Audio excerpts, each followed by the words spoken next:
Glória a Deus. Glória a Deus. Boa tarde, povo de Deus. Os atleticanos digam amém. Glória a Deus.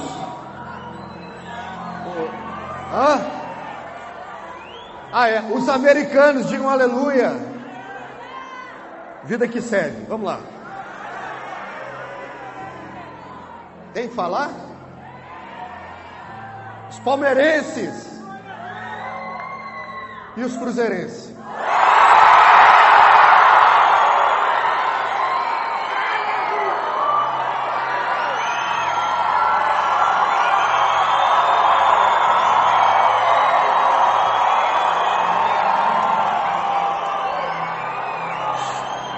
Se tem um cruzeirense aí do seu lado, coloca a mão nele e fala: o dia da libertação chegou, Vasco.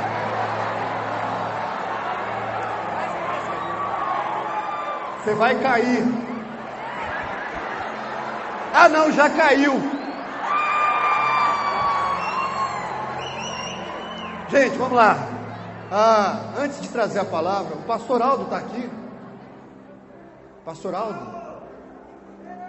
Amém? Eu queria fazer uma menção ao pastor Aldo, que é o pastor titular dessa igreja, que tem essa mega igreja que eu não conhecia, acredito que muitos de vocês não conheciam, e que está dando condições da gente realizar esse evento tão importante para a juventude da nossa igreja.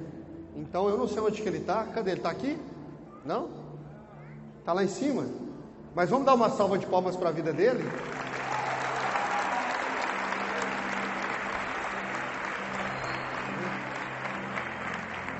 Pega a sua Bíblia. Está ali, ó. Vem cá, ó.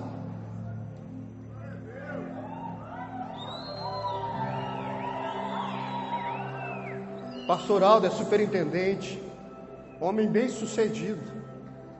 E nós queremos te agradecer, porque hoje tem 2.500 jovens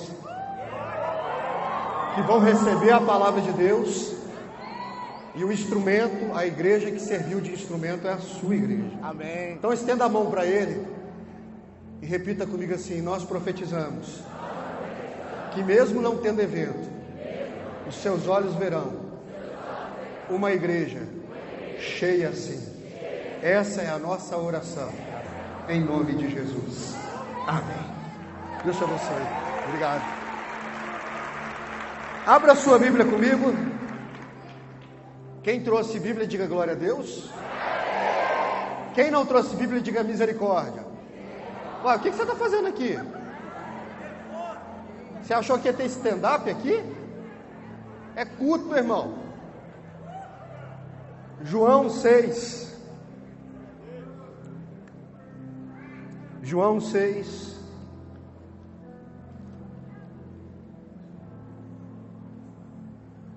Versículo 66.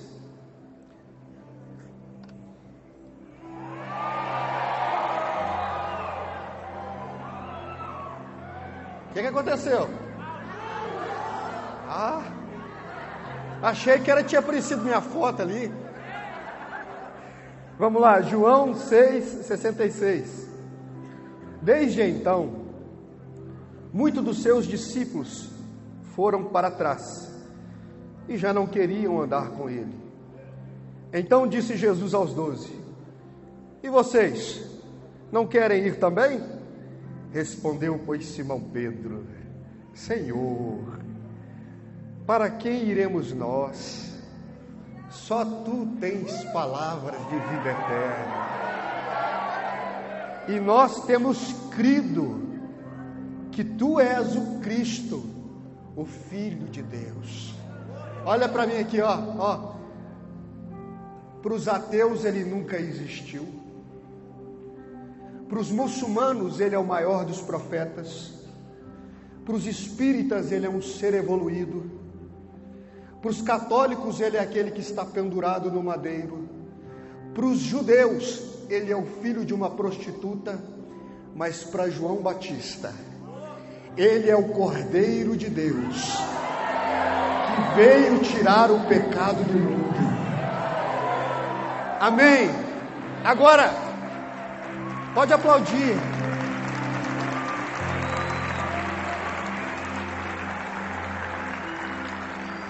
Agora, escuta o que eu vou te dizer. Porque nós estamos vivendo numa geração que ela é muito pesada por natureza. O trabalho consome a gente, as informações consomem a gente. E alguns pastores tentam suavizar a aflição do mundo, trazendo uma mensagem de alívio. O problema é que a igreja tem se transformado num lugar onde as pessoas têm que ser constantemente motivadas. E você nunca vai ver isso na história da igreja. Você nunca vai ver discursos sendo mudados para que as pessoas aceitassem o Evangelho. O Evangelho nunca vai ser mudado. Quem precisa ser mudado somos nós. E nesse texto em especial, Jesus está fazendo um discurso duro. Jesus está fazendo um discurso, me ajuda a pregar. Jesus está fazendo um discurso, e a maioria das pessoas que estão ali preferem ir. Vamos lá, me ajuda a pregar. Preferem ir. Agora vamos imaginar que quem está lá não é aquela igreja, é essa igreja aqui.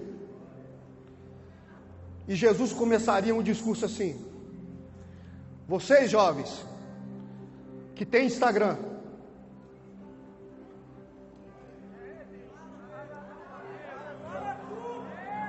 se for para postar foto de biquíni, balada, bebida, funk, Anitta, MC Kevin, ou vocês excluem essa rede de vocês ou podem ir embora.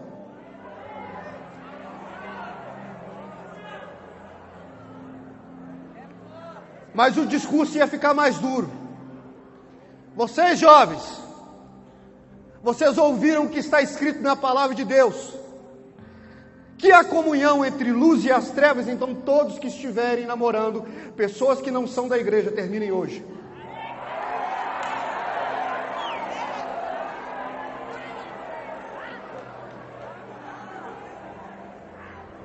Mas o discurso ia ficar mais duro.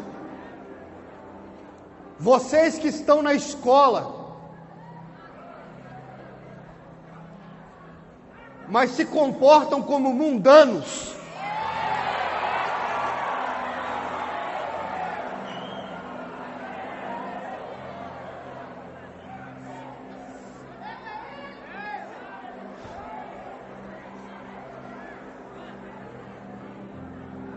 ou vocês refletem a luz que um dia vocês disseram que brilham em ti, ou vocês podem ir.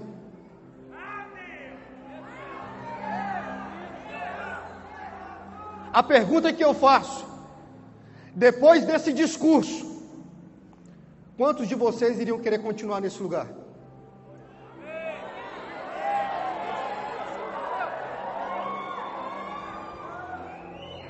É muito bonito cantar. Eu poderia estar em qualquer outro lugar, mas tua...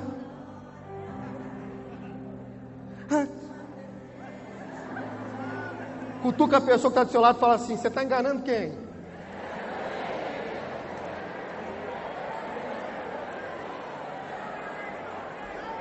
Ei, olha para mim aqui. Quando Jesus vê todo mundo embora, ele olha para os discípulos e diz assim: e vocês também? Vocês não querem ir também? E os discípulos olham e falam assim: mas para onde nós iremos? Coloca uma coisa no seu coração: você precisa aprender a dar boas respostas diante daquilo que você acredita. Eu estou cansado de ver gente que é da igreja, cresceu na escola bíblica dominical, ia nos acampamentos da pastora Rosilé, do CONAD, falava que amava a Deus, ia no Gera Forte, 6 meses de faculdade, já volta falando, agora eu amadureci, agora eu entendi. Meu Deus, a minha fé está em conflito, porque agora eu conheci Freud, e Freud, ele me explica muita coisa, meu Deus.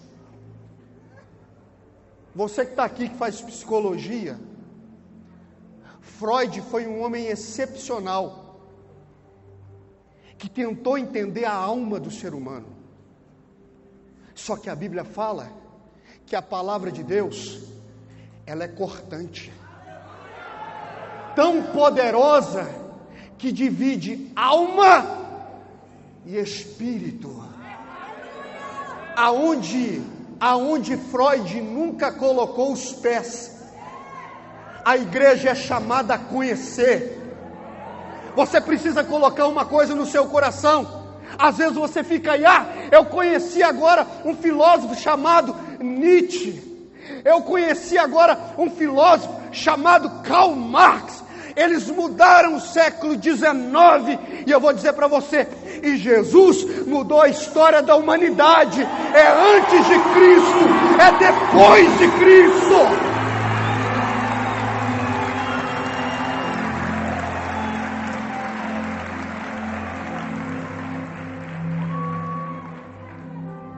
Sabe o que a igreja precisa? A igreja precisa de pessoas que vão para esses lugares, não para ser mudado, mas para mudar o ambiente. Irmão, se você estiver aqui, e você estiver na igreja, e a maioria das pessoas, você pergunta para os jovens, por que vocês querem ficar ricos? Eles dizem, porque deve ser bom ter dinheiro. Você nunca vai ficar rico. Sabe por quê? É diferente quem fala, mas não sabe dar boas respostas, não entende por que fala, de alguém que fala sabendo por que fala. Por exemplo, alguém que um dia tinha uma família, e essa família foi despejada de um lugar. E ele olhou para a esposa dele chorando, para o filho que estava saindo, com um pouquinho de roupa que ele tinha, e ele falou assim, olha, a gente está saindo aqui, mas Deus vai me honrar. Eu vou trabalhar, eu vou estudar, mas a vergonha que a gente está passando aqui, a gente nunca mais vai passar. Eu vou prosperar. Quando a gente sabe por que a gente está falando, quando a convicção não está na boca, está no coração, tudo faz sentido. A gente empenha a alma, a gente empenha a vida, a gente empenha os relacionamentos, a gente empenha as redes sociais. Agora, quando a gente é superficial, o projeto dura pouco. Você está entendendo por que aquele tanto de gente está indo embora? Porque o projeto deles não era um projeto que tinha profundidade. Assim como muitos jovens que estão vindo para a igreja, porque é moda estar na igreja, porque os amigos estão na igreja, porque na igreja é um lugar que ele cresceu, mas ele ainda não teve o que o cristão precisa ter, chamado encontro com seu Salvador. Você já viu as meninas aqui? Vai chegando o verão, academia. Como que fica a academia perto do verão? Passa o verão. Por que quando passa o verão, a academia fica vazia? Porque o projeto era projeto verão. Passou o verão, eles vão voltar à vida que eles tinham. Comer do jeito que eles comiam, ser do jeito que eles eram. A mudança durou pouco, por quê? Porque o projeto durou pouco. Agora olha para a pessoa que está do seu lado e fala assim, qual que é o seu projeto sobre estar na igreja? É projeto verão? Deixa eu te fazer uma pergunta aqui. Ei, por que você está na igreja? Pastor, sabe por que eu estou na igreja? Eu estou na igreja porque eu me sinto bem na igreja.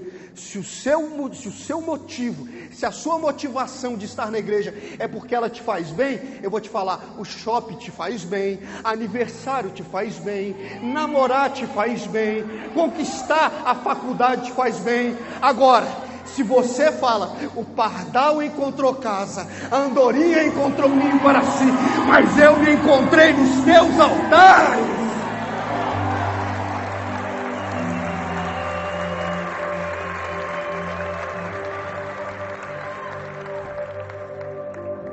Pastor, me explica uma coisa. Por que eu devo permanecer na igreja? Por que aqueles discípulos não foram embora? Porque eles tinham consciência de que a obra que Jesus estava fazendo na vida deles estava apenas começando. Oh, juventude! Caraca, vocês não estão vendo como que Deus pode influenciar a vida de vocês? O que Deus está promovendo na vida de vocês está apenas começando. Sabe qual é o problema? Quando você estuda a Bíblia sem entrar nos contextos, você acha que Jesus conversava com discípulos de 50 anos, de 60 anos. Os discípulos eram adolescentes, jovens, mas jovens que estavam impregnados de uma paixão por um chamado. Quando Jesus falou para Pedro, ele disse: Pedro, você vai me seguir, você vai parar de pegar peixe e vai começar a ser pescador de... Vamos lá, você vai deixar de ser pescador de peixes e vai pescar? Agora, o que é mais difícil de pescar, peixe ou pescar homem? Deixa eu te falar. Quando Jesus fez esse chamado para Pedro, Pedro não entendeu. Mas Jesus estava falando para Pedro assim: Pedro, quando você pega um peixe, ele está vivo. Mas quando você tira ele da água, ele morre. O que eu estou te chamando para fazer é muito maior. Porque você vai atrás daqueles que estão mortos. Mas quando eles se encontrarem com você, eles vão entender que existe vida. Eu estou profetizando isso, meu irmão. Na faculdade, na escola, no seu trabalho, tem um monte de gente morta. E Deus falou para você, quando você aceitou Jesus: vocês estão deixando hoje de pescar peixe e serão pescadores de homens. Eu estou profetizando, meu irmão. O candomblé pode crescer, o espiritismo pode crescer, as seitas afro podem crescer, mas no livro de Isaías está escrito: um filho nasceu, um menino se nos deu, o seu nome será Príncipe da Paz, o governo estará sobre os seus ombros e ele jamais terá fim. O nosso rei é de eternidade a eternidade.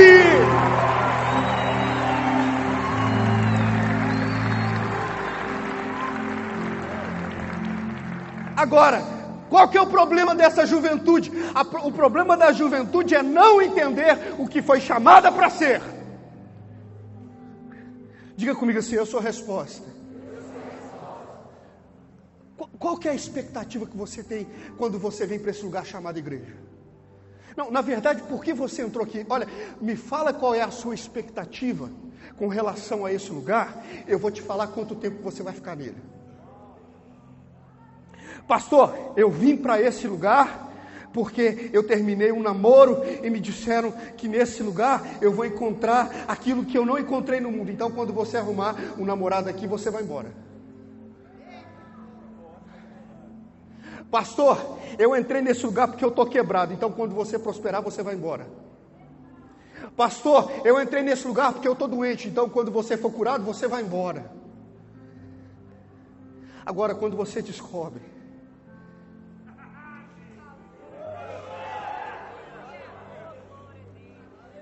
porque nem olhos viram, nem ouvidos ouviram,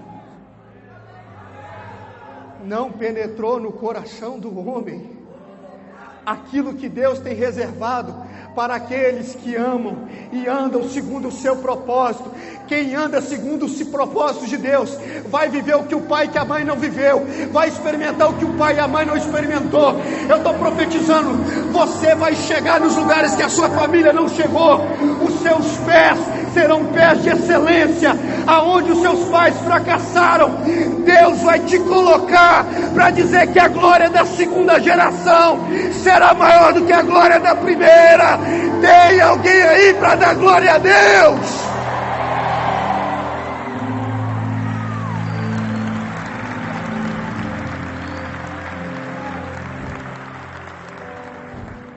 Então repete comigo assim: eu preciso entender que expectativas erradas me trarão prejuízo.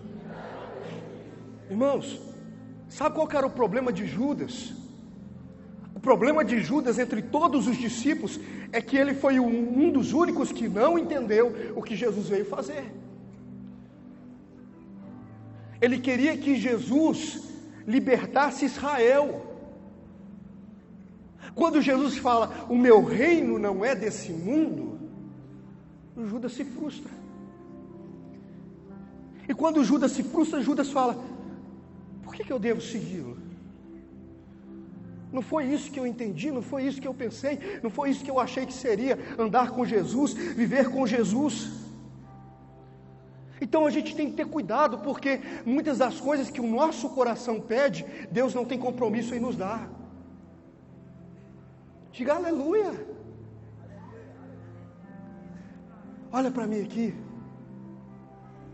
Deus não tem uma igreja inclusiva. Deus não é Deus de todes.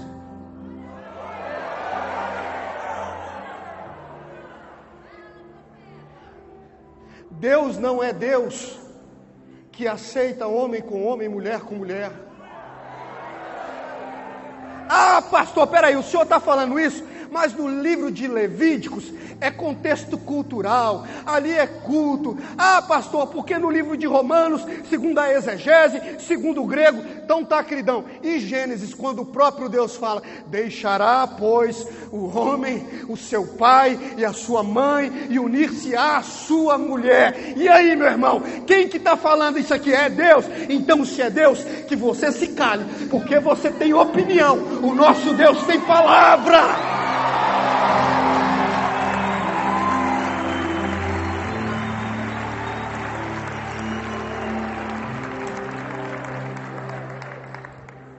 Então a gente tem que ter um cuidado, por quê? Porque quando os discípulos disseram que ficariam com Jesus, eles estavam instituindo ali a igreja que nascia. Bate a mão no peito e fala assim, a igreja nasce em mim.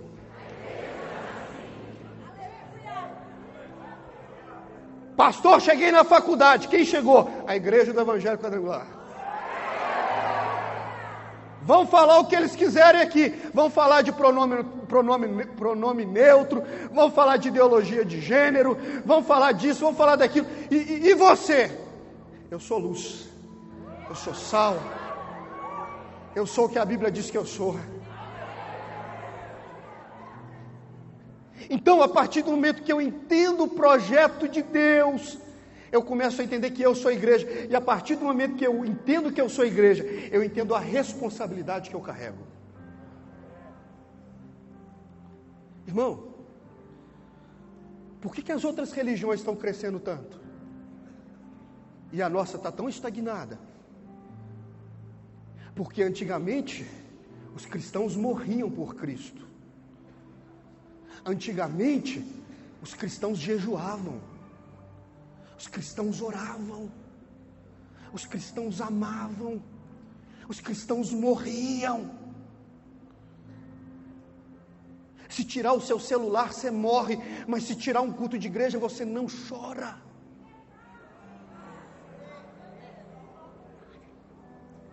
Eu não sei você, mas eu estava vendo aqui a novela das 7, de uma rede famosa. E aí estava tendo um chá de bebê. E aí quando eles tiram aquele negócio do chá de bebê, sai uma fumacinha branca, aí o menino fala para a mãe, uai, tinha que ser azul ou rosa? Aí ela fala assim, não, deixa eu pegar aqui do laboratório para ler. Aí o laboratório, oi papai, mamãe, nós não queremos rotular a criancinha que vai nascer. Então basta saber que ela está nascendo bem, vai tudo bem com ela, deixa ela crescer e depois ela decide o que ela vai ser.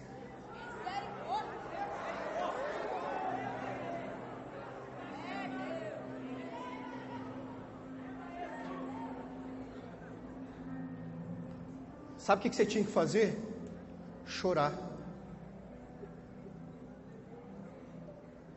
Sabe por quê? Porque os seus filhos estão nascendo nessa geração. E sabe por que essa geração está tão assim? Porque os nossos pais falharam conosco. E nós não temos o direito de falhar com os nossos filhos. Deus é absoluto. A verdade de Deus é absoluta. Pastor, mas eu tenho um monte de amigo meu que fala todes. Eu tenho um monte de amigo meu, pastor, que está na vida sexual aí, homossexual, e está dentro da igreja. Não, eles pertencem à igreja. Quando eles forem à igreja, eles deixam essas práticas. Não, pastor, eu tenho um monte de amigo meu que é mulherengo, eu tenho um monte de amigo meu que é pegador e está dentro da igreja. Não, eles pertencem à igreja. Quando eles forem à igreja, eles largam essas práticas.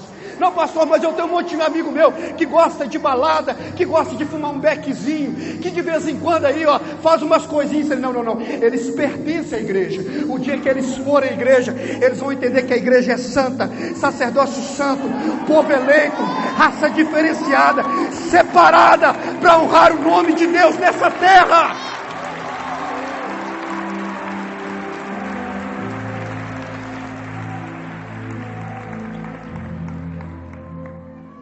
Agora, quando e eu termino aqui, que a igreja teve força para ir para o mundo? Quando Jesus disse assim: ficai, até que do alto você vai para a faculdade sem o Espírito Santo, você vai perder. Você vai para o namoro sem o Espírito Santo, você vai perder. Você vai para os seus relacionamentos sem o Espírito Santo, você vai perder. Agora, se o Espírito Santo for conosco. E aprenda uma coisa: não existe igreja sem o Espírito Santo. Porque o Espírito Santo é o carimbo de Deus na terra. Então eu quero agora fazer algo com você. Você já pediu tanta coisa para Deus, você já pediu namoro, você já pediu marido, você já pediu emprego. Hoje você vai pedir o Espírito Santo. Fica de pé no seu lugar. É o maior patrimônio que você pode receber. Deus dentro de você. Deus através de você. Deus apesar de você. Eu estou profetizando, meu irmão. Nós não temos medo do mundo, sabe por quê? Porque antes de Deus nos enviar ao mundo, Ele enviou o Espírito Santo sobre nós. E depois que Ele enviou o Espírito Santo sobre nós, nós podemos dizer: maior é o que está em nós do que aquilo que está no mundo. Levanta a mão para o céu, levanta a mão para o céu. Se você é batizado com o Espírito Santo, bota a mão na pessoa que está do seu lado. Se você não é, fala para Deus, eu não vou te abandonar, então me batiza. Eu não vou seguir outros caminhos, então me batiza. Pode lançar o discurso duro que for. Se alguém tiver que ficar triste, que seja eu, mas nunca o teu Espírito em mim. Eu estou aqui para marcar minha geração. Eu estou aqui para fazer a diferença. Eu estou aqui para ver o teu nome glorificado. Eu vou me guardar para o casamento. Eu vou ter um namoro santo. Eu vou honrar os meus pais. Eu não tenho medo da sociedade nem da escola.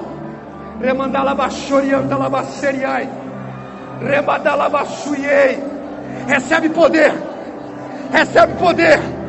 Recebe avivamento. Recebe coragem. Quem não tem, recebe. Quem tem, passa. Quem não tem, recebe. Quem tem, passa. Remadala balaê, canta na bassurie. Lavadala sirianta labaê. Você perdeu, Satanás. Essa geração vai ser santa. Rabadala banaê. Ruvia maçanta nabaê.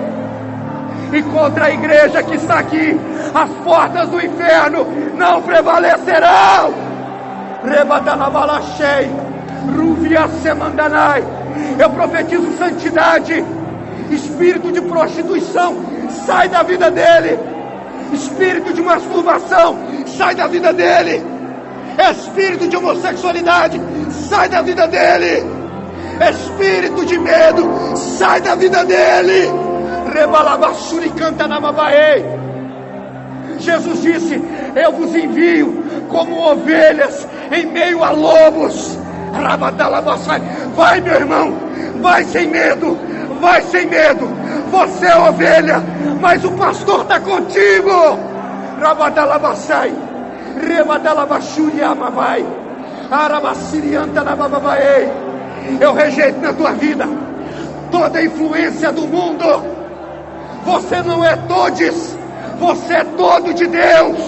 Rebalassuri canta na baixarigai.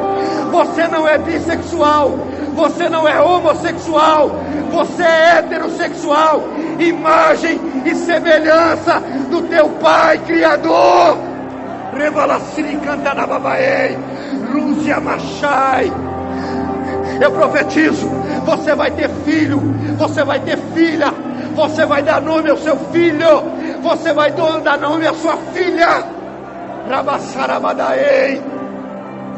Eu profetizo, a faculdade vai saber que tem crente lá, a escola vai saber que tem crente lá, as pessoas vão saber que tem crente lá onde você está. Remadalachei. Rebassalabadaei.